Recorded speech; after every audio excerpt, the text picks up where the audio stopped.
Solid Hill TDS, what's up? Yeah, come on. I.O.W. Sports Network, late night edition. Let's go. Come on. We about to raise the bar. Wild card mar. Everybody grab a seat, cause you know we about to spark. Late night sports talk. Modelo Le Cigar. Man, you don't wanna start. Wild card mar. We about to raise the bar. Wild card mar. Everybody grab a seat, cause you know we about to spark. Late night sports talk. Modelo Le Cigar. Man, you don't wanna start. Wild card mar. Hey. L Boogie with the hot flame, ashtray full of top names, little tree for your membrane. This the 9-hour time frame. I just snatched up a 6-pack, got my hands on a lid pack, whipping up a little batch of snacks. Yeah, man, I think I'm all set. Late night, can't sleep. Go ahead and just tap in. Better grab you a cold one, and we about to get some laps in. Wild card on the microphone, he'll hit you with a couple flurries. Y'all need to just strap in for some entertainment sports commentary. About to raise the bar.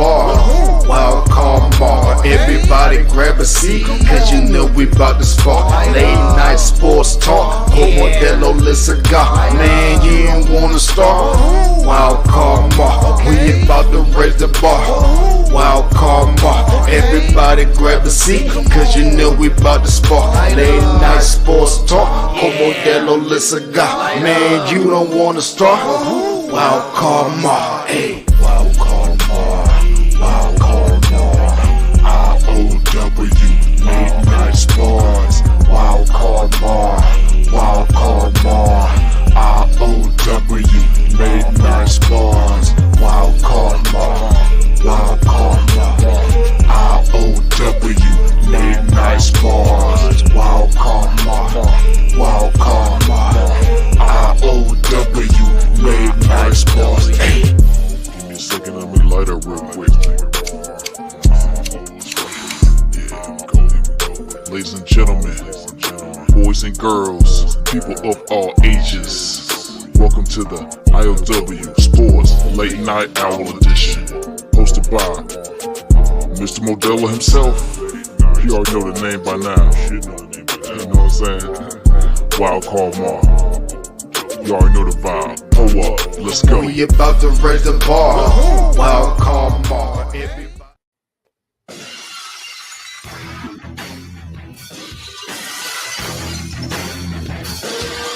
Hell yeah! Happy 316 day. If you want to see the Wild Card Mar and MJ talk that shit about that sports, give me a hell yeah. Hell yeah. Yo, don't mind me, y'all. I'm just bugging out over here because it's 316 day for all my wrestling heads out there.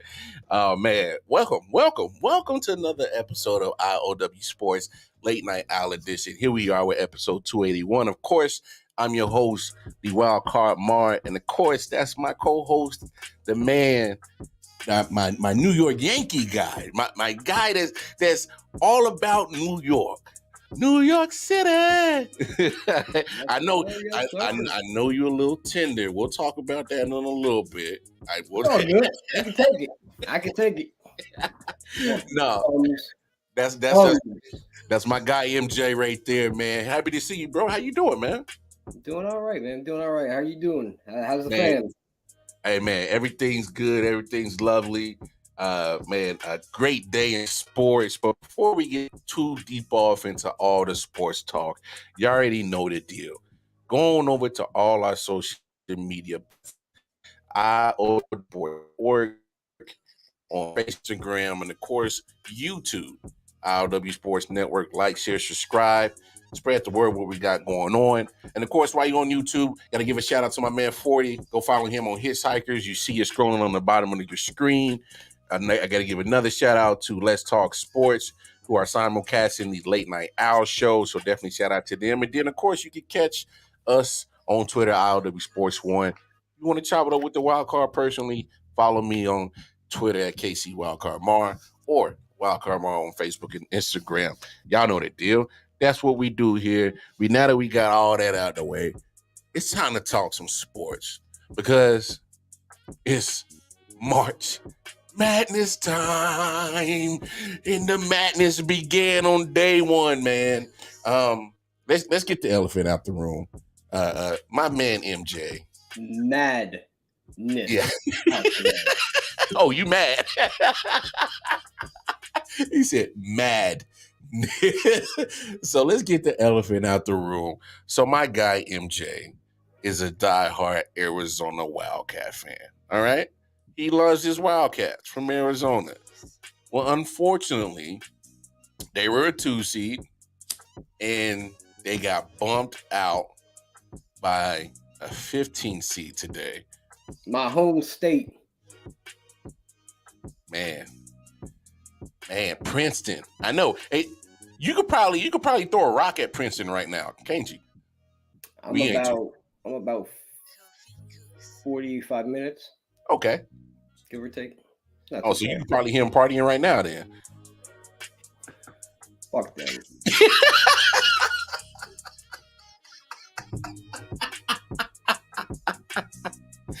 Hey. I'd rock with them any other time, you know what I mean? Any other win, I'd rock with them. Just not this one. Not today. No. And the sad part is I've seen this before. You know, Santa Clara being back in 92 or so. Yeah. 91, 92, Santa Clara knocked them off when they were a 2 seed. But yeah. Did you kind of feel it was coming? No, they was up. They was up 14 at one point. And then it was the last 4.5 minutes of the game, Arizona didn't score. Went cold. Lid went on the basket, huh? Yep. Damn. I mean, they was missing layups. They was missing, 6-7 footers, 3-point. I mean, you name it, they couldn't fucking buy a bucket. At that point, they deserved to lose. Mm. When you blow a double-digit lead, when you're a 2 seed, you're cruising. And then it was like from 7 minutes on, last 7 minutes of the game, that was it. And a 15 seed takes down the 2. First day of madness, but you don't have to share that misery alone. You were not the only team that got bumped out on some March Madness stuff. First, it was Virginia getting taken out by Furman. Let's take a look at it. He is showing what a defensive force he can be. Now, for Virginia, you got to take care of the ball against the pressure you're going to see is the most important thing here. Get it in cleanly, handle the initial trap that you're going to get, and then make free throws if you force them to foul. Well, the Cavaliers are playing with 4 guards, and the 4 guards out there, along with Cedric, are their best free throw shooters. Clark in a straight jacket. Oh, he didn't need to do that! He threw it away! Ping, Pegues! Furman leads! Timeout, Virginia! Did we just see what we think we just saw? Wow!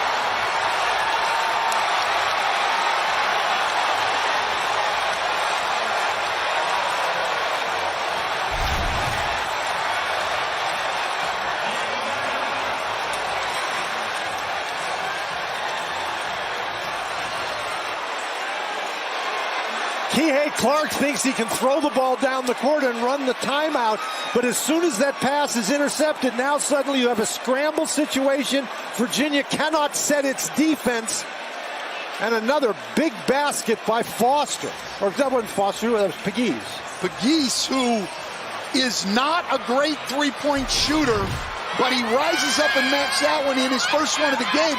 But he inbound, 2.4. They added a little bit of time. It's Beekman. Good if it goes. Furman is won.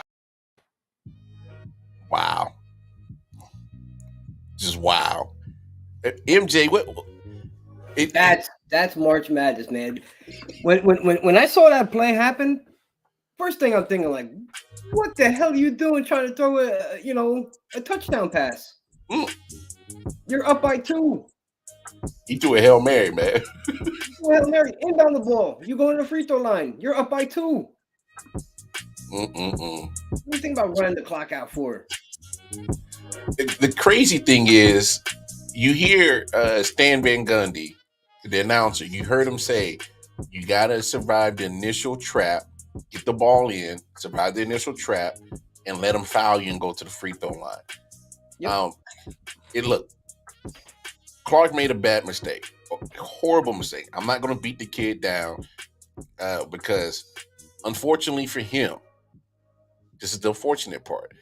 That guy's going to live with that, and he's going to get reminded about it every March Madness for the rest of his life. Think about that. They That do mistake replay, is going to follow you. like shit like that over and over. Oh yeah, They do remind you. oh, they're going to remind him every March. Every March Madness goes down. When the tournament starts, they're going to talk about this upset, and they're going to go back to that play because he just lost it up, and Furman gets the interception, and the guy drains the three and gives them the win. But That's like Seattle trying to throw the ball instead of handing it off to Marshawn Lynch. ooh, I didn't think about it that way. That's an interesting way to look at it. It's very interesting to look at it that way. I mean, you can't just heave it up like that. Obviously, it was a bad mistake. But I'm gonna take it a step further, MJ, and just indulge me in that. If I'm crazy, just let me know. So Tony Bennett, who's the coach there at Virginia, this is the second time within a 5-year span, probably so, that they've been upset. They were the first 16 seed to beat them when they were 1 seed. And this guy's won a national championship.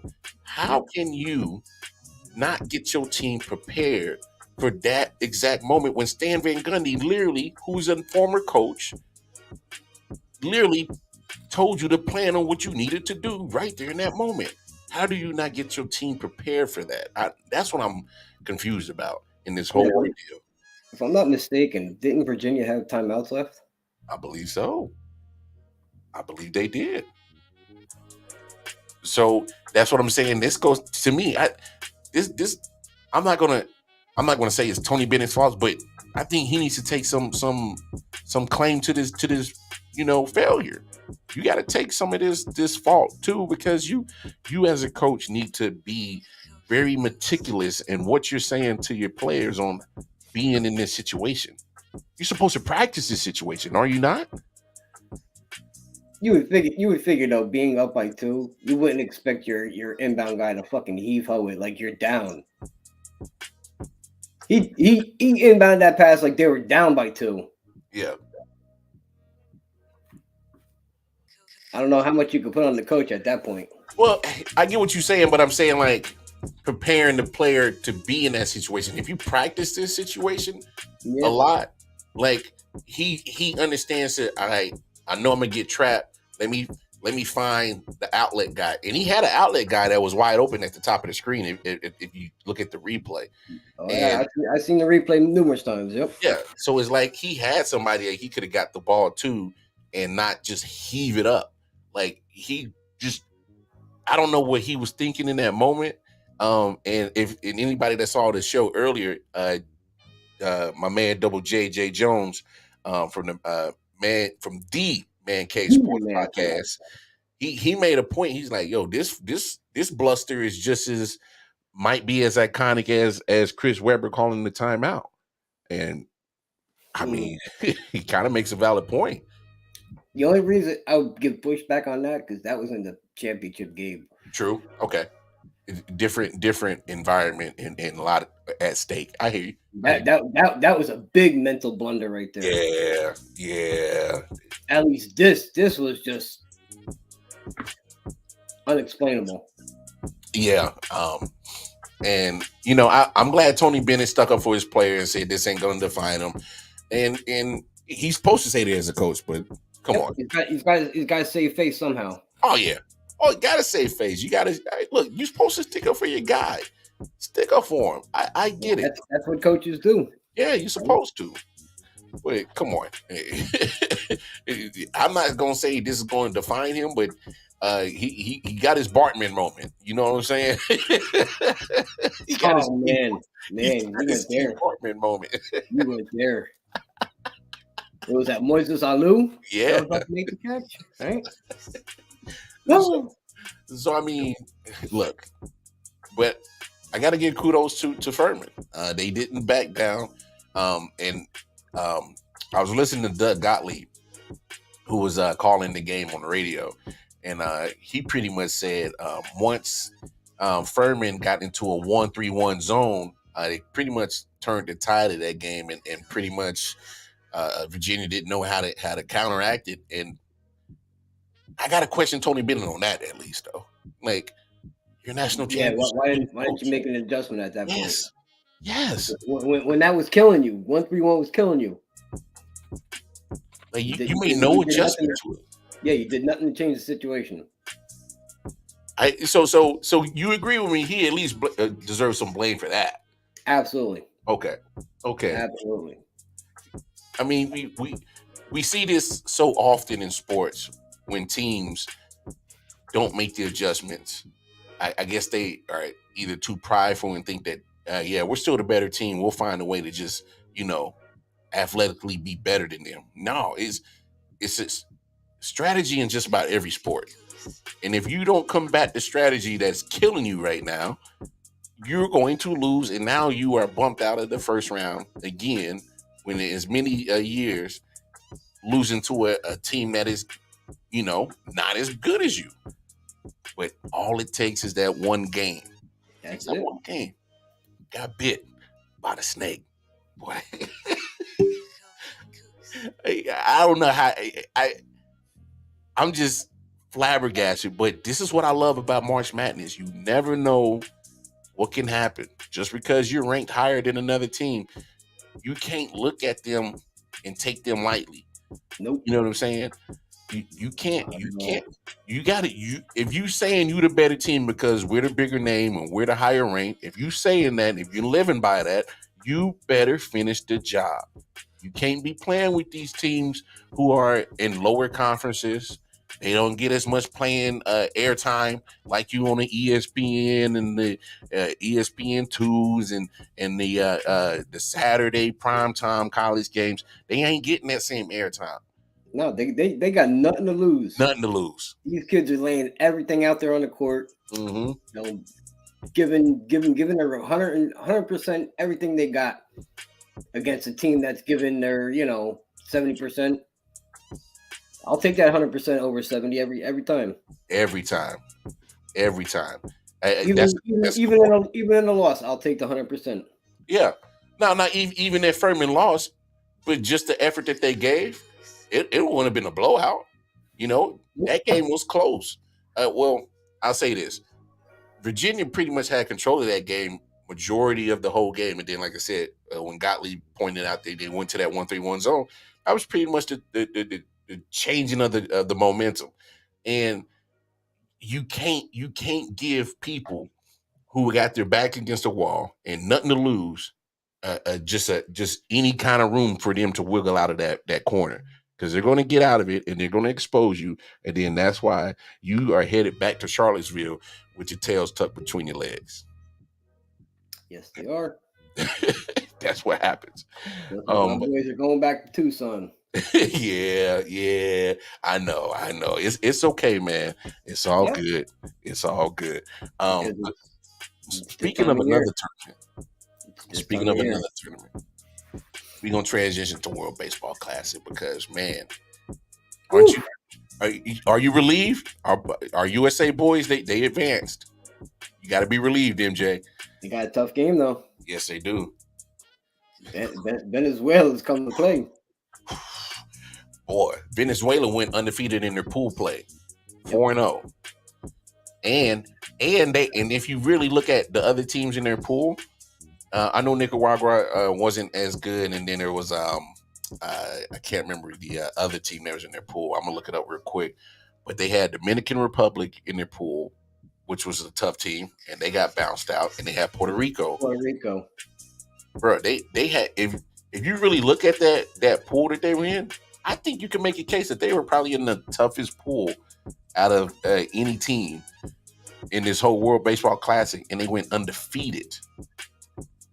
They made it out of the toughest pool, correct? Yeah, I think because if I'm not mistaken, the Dominican Republic was favored to win the Mhm. World Baseball Classic. Puerto Rico was second, and I believe the United States was third. Yep. And Puerto Rico's bounced. Yep. Puerto Rico was out of. No, I think Dominican Republic is out of there. Oh, No, Dominican Republic beat Puerto Rico last night. Bounced them. okay. Yeah, I might have to look at those standings again because I thought Dominican Republic went 2-2 and Puerto Rico went 3-1. So I'm gonna have to look at that again. But regardless, Venezuela went 4-0, so they beat Puerto Rico, they beat Dominican Republic, and man, you hit it right on the head. USA got their work cut out with Venezuela. They got their work cut out. Just so I get my shit straight, I'm gonna look up their lineup. They got some studs on there, bro. Dude. See, but you said something earlier this week on the show when you said that USA has to bring their A game in every game because look at these other rosters like Venezuela, Puerto Rico, even Japan. They got firepower that can match what the USA brings. They got firepower that can eliminate the USA at any moment. So, USA they can't lax. They got to go get it. Yeah, they do. You know what I'm saying? And hey, I give Mike Trout his credit, man. He's been hitting them RBIs like crazy lately. Been setting the tone for that lineup. And man, he's looking like he's playing like he will play if he ever made it to the playoffs. My bad, Mike Trout. I had to dig that in on you, bro. Because come on, man. We'll do the standings real quick. Yeah, go ahead. In Pool D, Venezuela finished 4-0. Puerto Rico finished 3-1. Dominican Republic finished 2-2. Israel 1-3. Nicaragua 0-4. Okay, so Dominican Republic did get eliminated. Okay, I had it backwards. And USA and Mexico went on. And then you got Japan and Australia advancing. And Pool A, I haven't seen how they're deciding. Pool A is Cuba and Italy. Okay, Cuba and Italy are going. Okay, yeah, because they're both 2 and well that whole pool is 2-2. Yeah, because let me look at the bracket. No. Oh, where are we going? Well, Japan beat Italy today to make the semifinals. Yes, I did see that. And Cuba beat Australia yesterday to make the semifinals. Yeah. But there was something interesting that happened last night once Puerto Rico defeated Dominican Republic. This situation happened on the field. 3-2. That is strike 3 called. Hopefully Edwin Diaz isn't really hurt. Right knee. Right knee. And everybody knew right away. Diaz must have said, "Oh no."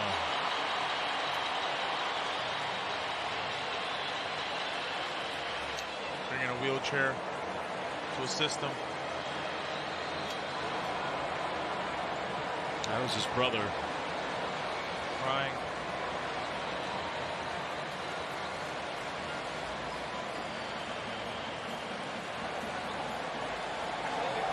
Well, we can only hope. Only hope.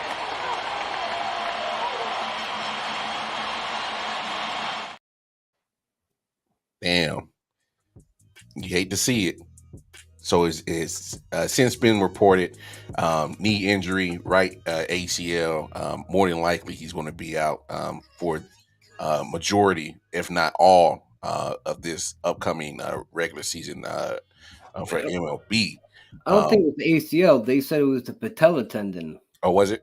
Yeah. Yeah. I mean, it's the dude's done, and it's so unfortunate, man. Yeah. Such a freak accident. Yeah, it's a freak accident because obviously, just celebrating a big win over a good Dominican Republic team. You're celebrating, and then you saw it. The teammates was like, "Oh, damn! Oh, he's down. What's going on?" And the mood changed. So let me ask you this, MJ, because Edwin Diaz is considered what, the best closer in baseball right now. He was last year. Yep. Yeah. Got a big contract too. Got a big contract. So let me ask you this. Do you see in the World Baseball Classic, do you see these owners letting these MLB players play for the countries? Well, from what I understand, I guess wherever the words lie, the teams can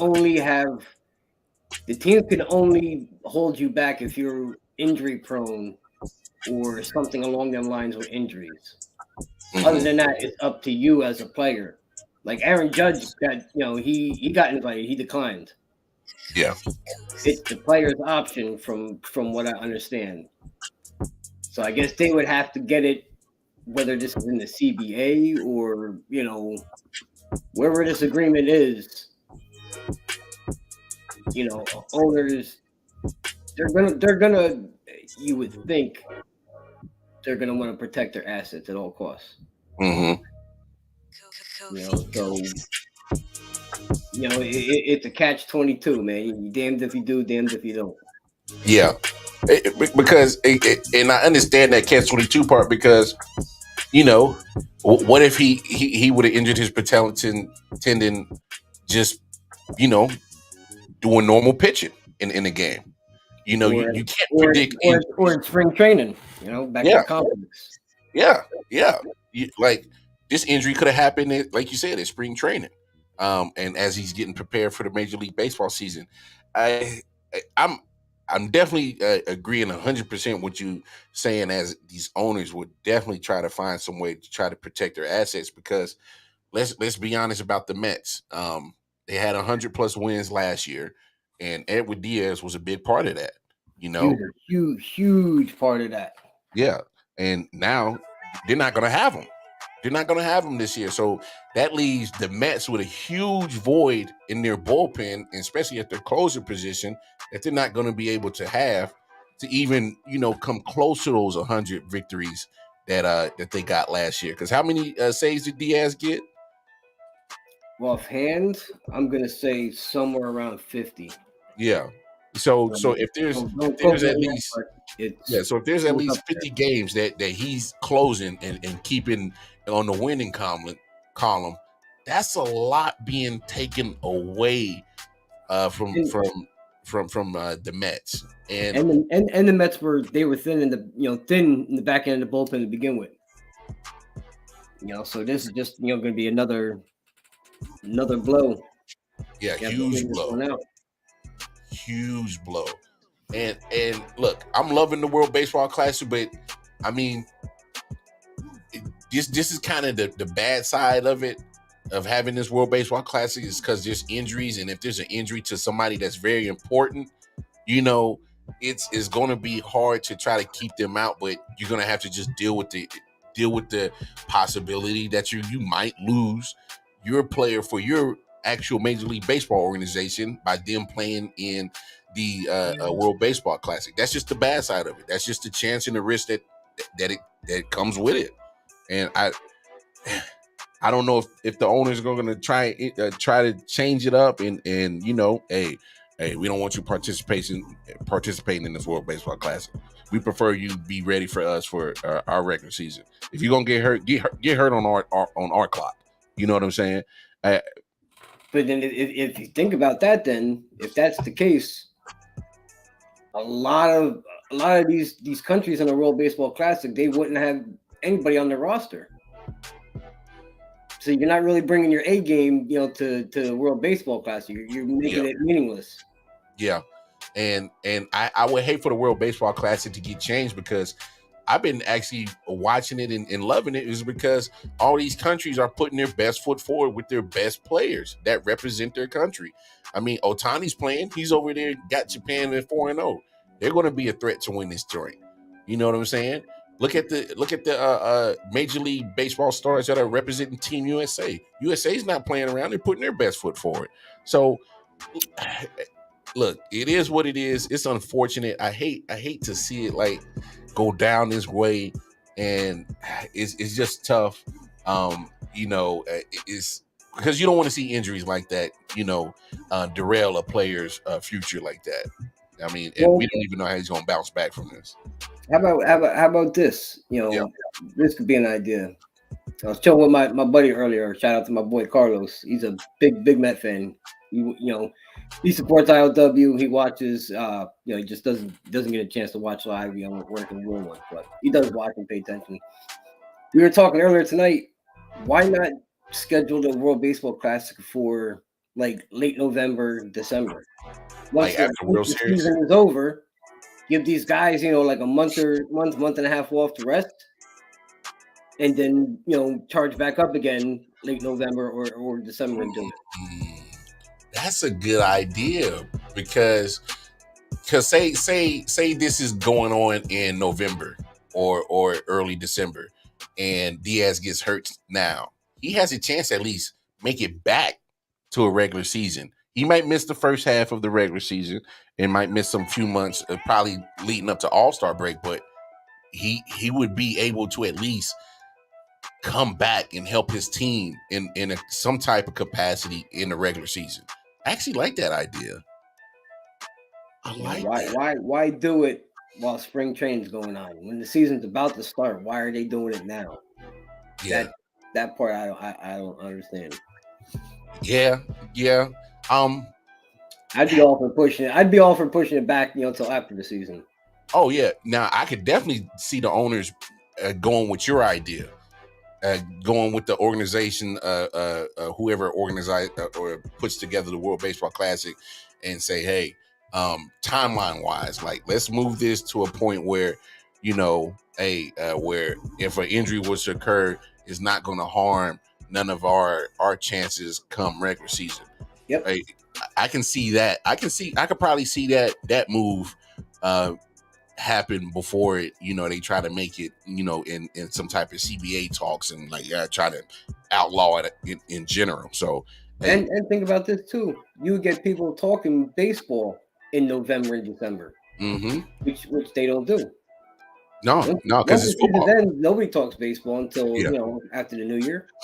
Yeah, that's a good point. That's a good point too. And I'm not going to say you're going to steal any ratings or views from NFL, which is hard to do, but it gets your diehard baseball fans excited because you like, yo, some of your prospects who might play in this World Baseball Classic and they shine. You be like, yo, I'm excited because look what our minor leaguers did in the World Baseball Classic, and yo, just wait till they come up to the show. They're gonna help our team do something. Yep. So I didn't even think of it that way. That's a good point right there, MJ. They can play games during the week and get good ratings. If as long as you're not on Monday, Thursday, and Sundays, yeah. Stay away from NFL though. Come on. I'll challenge the NFL. Especially on Thursday. Especially on Thursday night, I'll challenge them.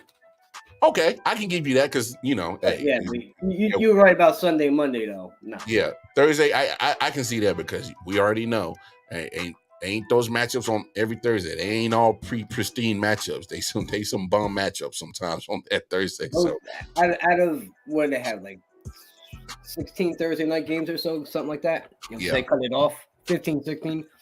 At least like 12 of them on our paper are Schmidt. Easily when you look at it, like really? Yeah, really? Like this matchup? Come on, man. Nah, you right.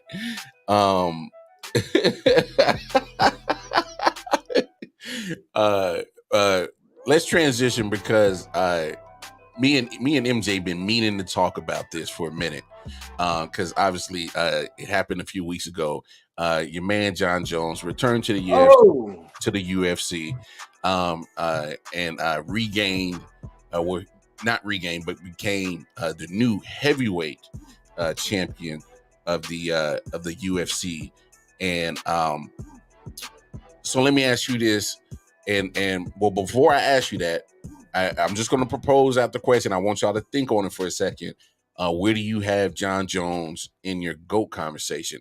But before that, I want y'all to look at this clip, because I have an interesting clip from a former UFC fighter who has some interesting take on Jon Jones. Check this out. Jon Jones is a great fighter. Even if you stand in this room, I said, but he's the dirtiest fighter ever. If you doing anything good on him, he's going to poke you in the eye. If you advancing on you doing anything good, you get the advantage, you're going to kick your knee backwards. For one, I think that knee kick, he's kicking you right on your kneecap, kick in the back. I think that should be banned. Like, my knee is still messed up from that. Wow. Yeah, because it hyperextended. He kicked it all the way back. Like, you can end people's careers with those moves. So think about all those spinning elbows he used to do in the beginning. Where did they land? Do you remember? On the back of people's heads. That's true.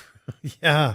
Now that you think about it, It's illegal. Jon Jones is like the dirtiest fighter. So are you not cool with Jon Jones? No, I'm cool with Jon Jones. Okay. When I see Jon Jones, we cool. What you think about those comments? I think somebody's a little sour. Rampage is a little sour that he's still not fighting, and he needs the heavyweight champ right now. Dude got knocked out how many times in his last couple of fights? That's why he had to retire. And now he's gonna talk shit. And you notice he says, "Yeah, we cool when we see each other. Yeah, because you know he'll whoop your fucking ass. That's why you cool. That's why you go with him. If you get out of bounds, he gonna hit you with that spinning elbow." So you saying Rampage is being a little salty, being a little big time. Somebody pissed in his Cheerios. That's what that was, man. That's a little bitch move. Well, I'll say this to Rampage comments. Now, if you feel like those moves should be banned and illegal, then make your case to Dana White and the UFC Council and make that ploy. But Jon Jones is going to fight what is in his style. He's going to do things that are being allowed, what he's allowed to do. Like there's always a ref that's in the octagon and say, "Yo, you can't do that move." If it's so banned, if it's so wrong, then make your case to UFC. We're like, "Yo, you gotta fight within the rules, right?" Yeah. There was only one fight that Jon Jones got disqualified for up and down elbow. Yep. All right. There's only one. So if he's so dirty, then why isn't there multiple infractions upon Jon Jones? The only infraction that Jon Jones is doing to himself with the antics off out of the octagon. That's the only thing that's you can consider him being illegal about. But if he's doing things and moves in the octagon that are being allowed, just it is what it is. He's fighting. I mean, I'm sorry, Rampage, and I love Rampage. One of my favorite UFC fighters of all time. I love the fact that he knocked out Chuck Liddell. One of my favorite moments of UFC history, because I was not a fan of Chuck Liddell. I was glad he knocked him out. And I will always remember Rampage when he did the slam over in Japan and knocked Tommy out just by slamming him. I love the chain around the neck and I love Rampage. But come on, bro. I gotta rock with you on MJ. He sound like a little bitter baddie about this little joint right here, dog. Like he does. Like, come on, man. He mad as hell that Jon Jones just won that title. Yeah, and you can't don't hate on the man, because you can't sit here and say he's a great fighter and then list all some negative stuff to try to, you pretty much hyped him up just to piss him down. Like, oh, what's the point of that? So I don't know. I just thought they were interesting comments. So that's the only reason why I played it. But let's dig deep into this though, MJ. Well, you got Jon Jones on your UFC GOAT list, man. On straight UFC.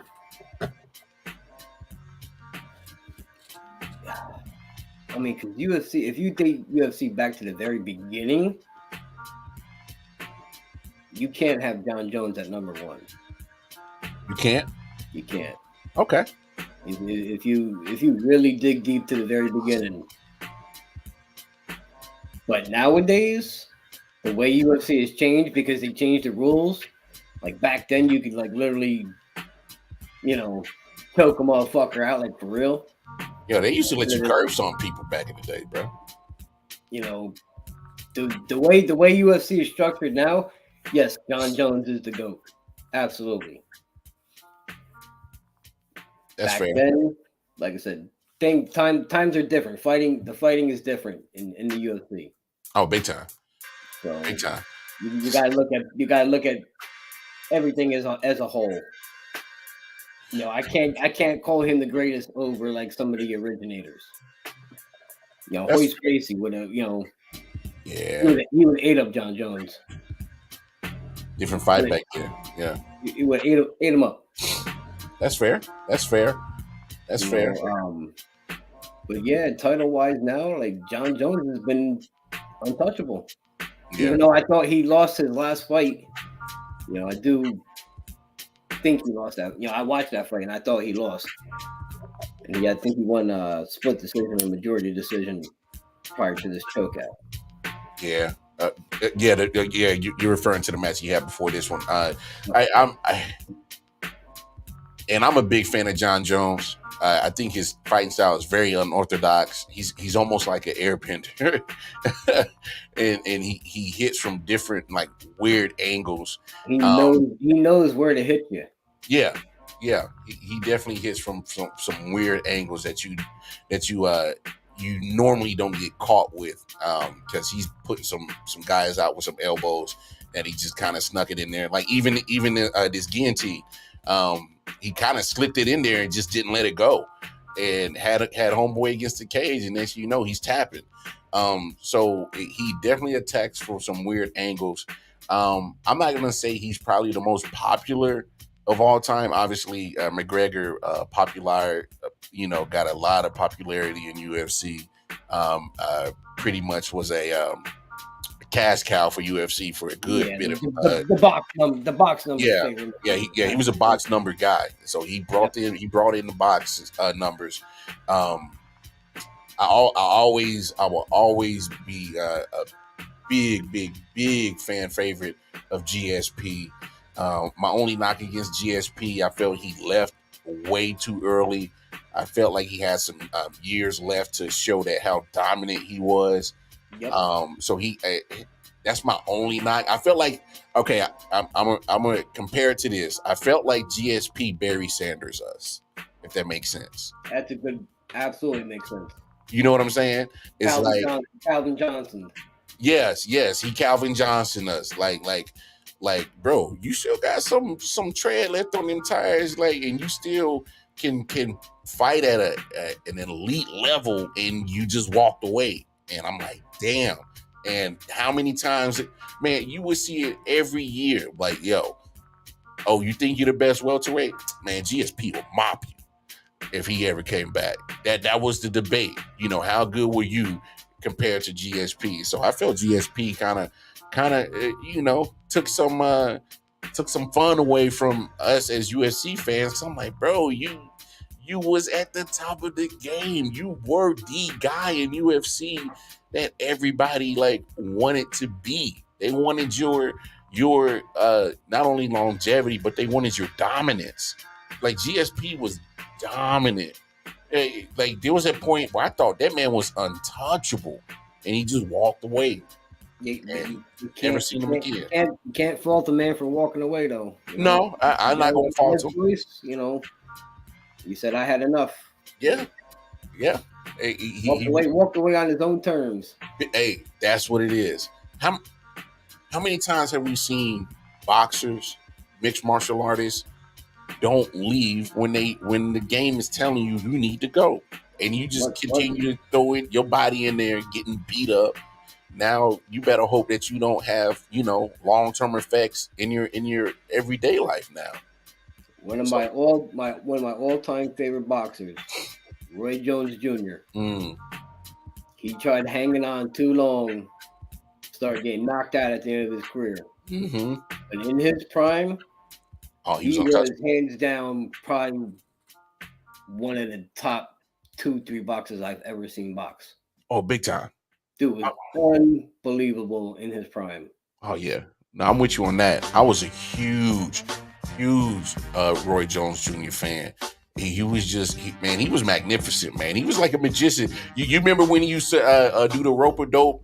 Used to lure him in and he bob, weave.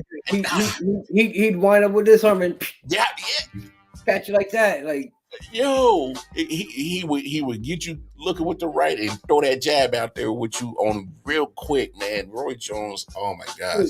And he can hit you with an uppercut from left field. You don't even have to be near you, and he'll sort of do that lunge towards you and hit you with that uppercut.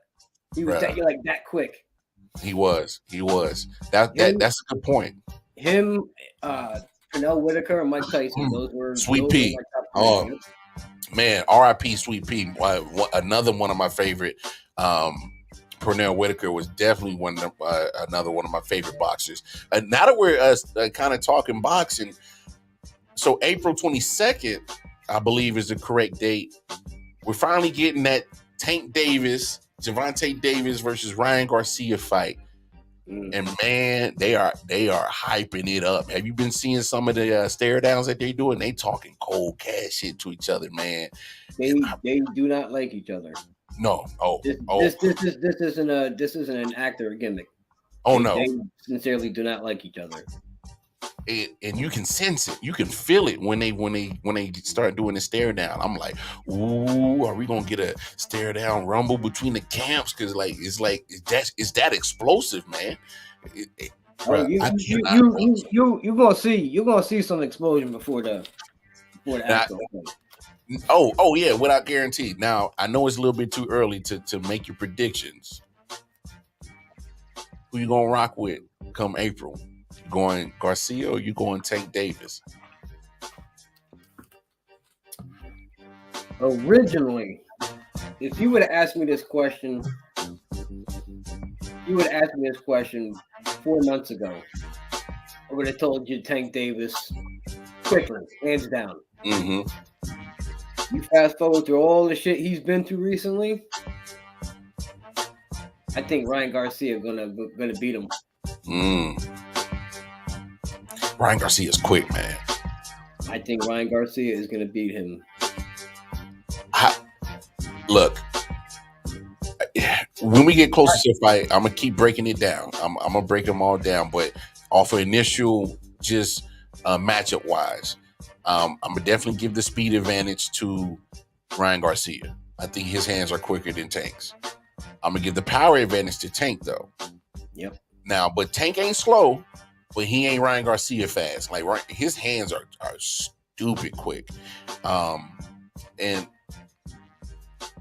you already know the old matchup wise tale. You may have the power, but if you can't hit nothing, if you can't hit what you can't see, it ain't gonna matter. It ain't gonna. And I think right now, I'm going to have to give the slight advantage to Ryan Garcia. But I'm going to still rock with Tank because I think Tank might, if he mucks up the fight. And what I mean by that, in the old boxing term, if you muddy up the fight and make it more physical and slow that speed down of Ryan Garcia. And so he's shorter than Ryan Garcia by a few inches. So Tank is going to have to get in. He's going to have to get up on Ryan Garcia, and he's going to have to risk eating some jabs to get into that space and close that space down. And then Tank's going to have to muck it up, and he's going to have to eat some ribs. And what I mean by that is, hey, when you get in there, tack them ribs up, and then right when Ryan Garcia hunts over, you better hit him with that uppercut. And he has the power to put Garcia on the ground. So it's going to benefit Ryan Garcia to keep Tank Davis out of his space, and it's going to have to be Tank getting inside and try to eat up them ribs. That's my initial thoughts on the fight and strategy wise for Tank to win this. But style wise, just because of Garcia's speed, that's what scares me for Tank Davis. But I'm gonna still rock with Tank Davis because he has a power advantage for sure. I mean, it all depends what Tank Davis comes to fight too. You know. That is true. If he comes to fight, yeah, I can absolutely see him winning. But I'm just gonna base it off of the way the shit has been in his life lately. I mean, I could be totally wrong. No, you're right. You're right. His head might be in the game, and he might come to fight and beat Garcia. I can absolutely see that happening too. Man, just either way, right now, first reaction you asking me, I think Garcia is gonna win. Right now. Yeah, I hear you. I hear you for sure. But I think it's a dope matchup. There's another fight in boxing world that I'm waiting to be announced. I need Errol Spence Jr. and damn Terrence Crawford to stop bullshitting and give us that fight. Wow. Yeah. Give us the fight already. We've been asking for this fight for years now. Give it to us. All right. And I think a lot of the problem is it's the middlemen. The fucking promoters aren't the ones. Let's say the two guys want to fight, the promoters can't agree on a purse, or can't agree on where this is going to take place or what date this is going to take place. Like, I think those are the ones that fuck these fights up more than anything. And then eventually, you'll get the fight like so late down the road. Dudes want to go, let them go. Yeah. Let them fucking square it up already. And here's a fight that backs up exactly what you're saying. Because when we want the fight as fans, these promoters don't give it to us, and then when they give it to us, it doesn't live up to what we got. We asked for that Mayweather Pacquiao fight for years. Yeah. And we were like, give it to us. And then they all find some kind of a bullshit excuse or reason not to give us the fight. And then years later, Pacquiao is pretty much at his last few legs. Mayweather is trying to become money Mayweather and be the promoter. So he's got already one foot out the door. So we did not get what we wanted when we needed it. We got some old run around for 12 rounds crap ass fight between Pacquiao and Mayweather, and when it didn't even live up to no type of entertainment, and you lost the luster, and because you kept dangling that carrot in front of us for years, didn't give it to us when we wanted it, and then we got some smack, some trash, some basura when it happened. Like, give us the fight. So whoever your promoters are, Errol Spence Jr., Bud Crawford, get the hell out the way. Give us the damn fight already. Stop bullshitting. I can't stand it. I wonder if one of them are signed under Golden Boy. I think Bob Arum was with Bud Crawford, if I remember correctly. And, Bob Arum has his, one of the infamous promoters. But he's a strategic promoter where he's not going to put if he believes his fighter doesn't have a chance to win the fight, he's not going to put him in there. So I think he don't have faith in Bud Crawford. I think he can beat Spence. And, hey, look, they're both great fighters. So if y'all want to prove your dominance, get in the ring and let's settle this shit. Let's stop bullshitting.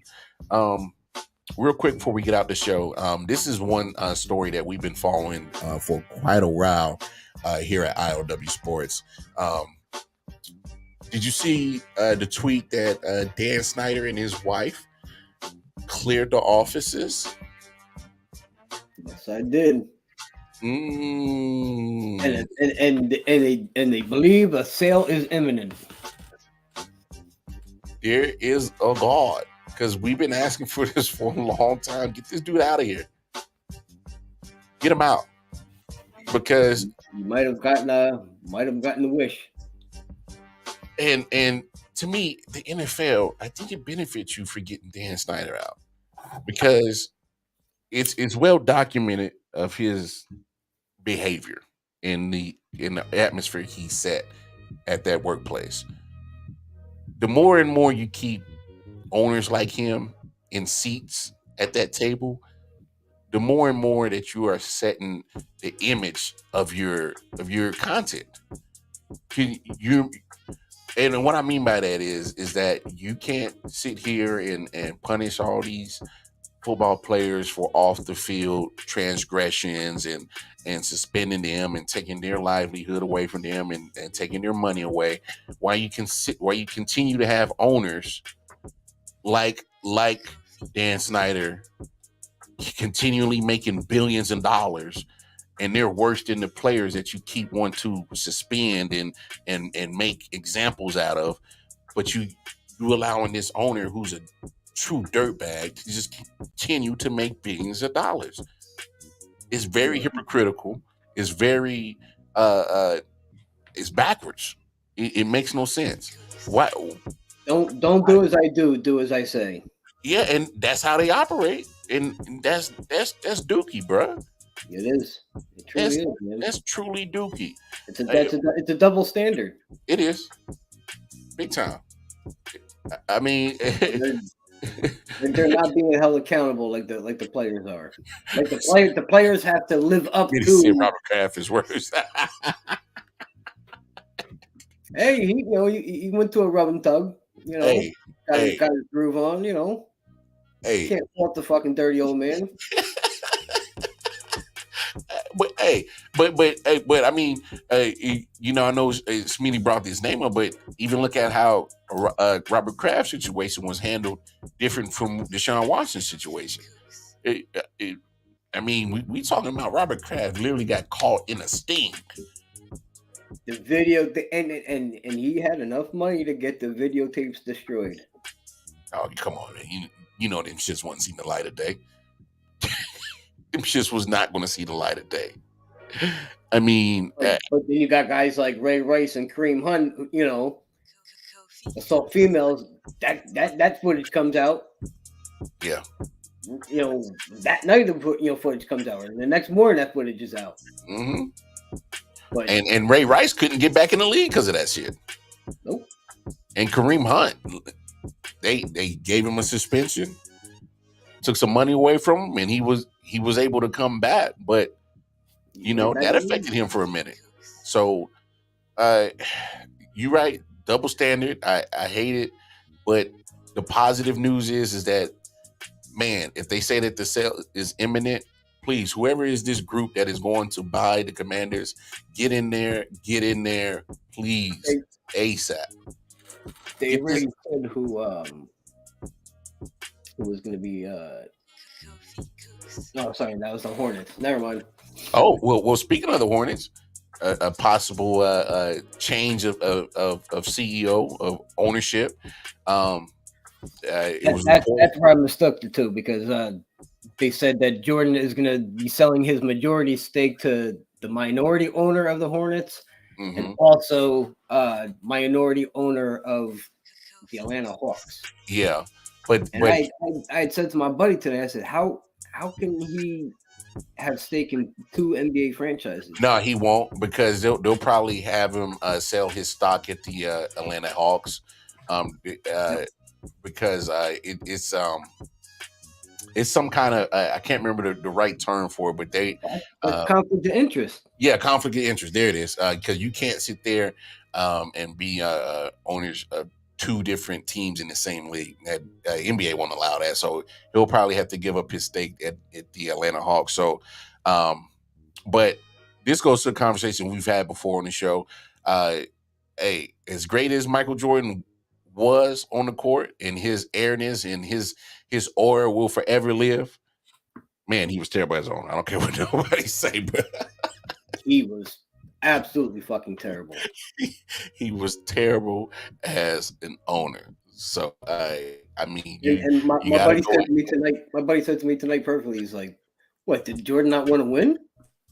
I'm like, "No, he wanted to win, but it just didn't translate from the court to the front office. Not at all." Phil Jackson, that one of the best coaches to ever do it. Put him in the front office. Dude ruined Terrible. shit. Ruined shit. Terrible. 2 franchises. Yeah. And ruined 2 of them. He ruined 2. He's still ruining 1 right now. Yeah. So I mean, not everything translates over. So that greatness just didn't translate it. So hey, look, I don't blame Michael Jordan. Why keep throwing money into a situation where I keep failing at it? Why not just go ahead and cash it out? Because I'm pretty sure once he sells his stake, he'll get some nice little check. He gonna get a nice little check, and then you can add that to it. He'll get a good 9-figure check. Oh, easily. It's gonna come with a B on there. It's gonna come. No, because he's majority owner, so it's gonna come with a B. Yeah. I forgot about that. It's gonna come with a B on there. You're absolutely right. Now, if he was full 100% owner, he'll get several Bs, but he might be able to walk away with this deal with at least $1 billion. I can guarantee you that. I totally forgot he was majority. Yep. Oh yeah, he'll definitely walk away with probably a B. But yeah, man. Hey man, that's our show today, man. That's our week, man. Please, if you miss anything from these great 4 shows that me and MJ kept dropping tonight and the previous days, a full week. Full week. Please go on over to I.O.W Sports Network on YouTube. Go ahead and check out all the content. Again, shout out to my man 40, Silent Hill TDS. He's on YouTube at Hitchhikers. Shout out to Let's Talk Sports YouTube channel. Follow us on I.O.W Sports Network on Facebook and Instagram. I.O.W Sports 1 on Twitter. And man, like, share, subscribe, fellas and ladies. Y'all heard what Matt said. Y'all heard what MJ said. He said like, share, subscribe. Come on, make it happen. You see all the social media on the bottom of the screen. But we going to come back on Monday for another episode of I.O.W Sports Late Night Owl Edition. Until then, on behalf of the big homie MJ, I'm the Wild Card Mar. We going to check y'all out on Monday. Peace and love, y'all.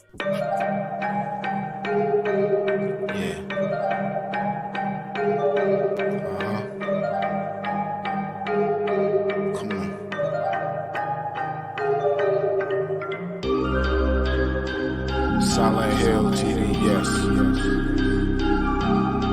Hitchhikers.